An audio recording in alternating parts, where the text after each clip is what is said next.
Finally, 3D printing. Few candidates for next big thing status seem quite as much like magic or quite as unlikely as this one, depending on your point of view. Here's a small example of how automakers move at a pace more like electronics, using technologies like this 3D printer to rapid prototype ideas today, not next week. Let me show you something. Now, that 3D printer that we have here in the ERL made this whole. This machine was made ready to go. This wasn't assembled later. Same goes for this chain. It came out this way. That's amazing. 3D printing isn't just for the super geeks and people making components for cars. You can use it to make everyday objects like an iPhone case. This head deposits this plastic material down here, this print surface. Prints up layer by layer until you get a solid object at the end of it.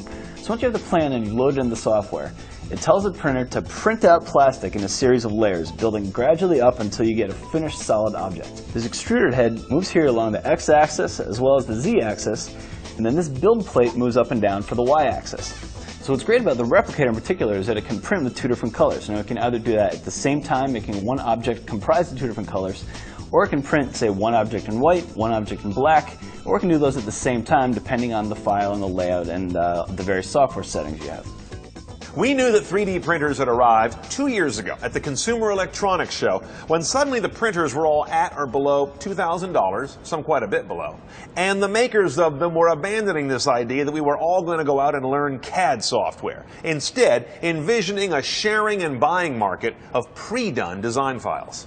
Bottom line is, we are more a nation of buyers than makers. That's not a condemnation. It's just reality. After a busy day, week, or month of commuting, working, parenting, shopping, and dealing with all your connected life, few of us have the time or the inclination to come home and design the perfect soup ladle, let alone produce the thing.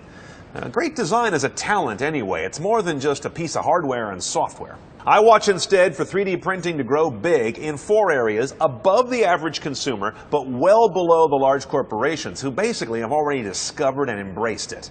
First, prototyping. This is where products can leave the realm of a paper presentation, a PowerPoint, a verbal discussion, and move to being tangible. That's a big jump that seems trivial, but it's not. Early prototypes can make the difference between dying on the design page and making it into early production. Second is low volume, products that are almost personal in their low volume. Imagine something as simple as a smartphone case that is printed out that fits the contours of your hand, on up to a crown ready at the dentist the same day, not a week later, to a prosthetic that is perhaps created during a medical procedure for a perfect fit for the patient from the very beginning. Third, simple software. And I mean so simple that it's almost like expression more than technology operation.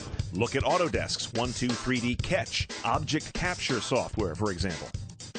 Or see what the folks behind the Meta smart glasses are envisioning, where you would just use augmented reality to shape your envisioned product in space and then hand that design to the printer. Fourth, more materials, moving from today's monocolor plastics to multicolor plastics, metals, and even biological materials, from the DNA level all the way to printing synthetic teeth.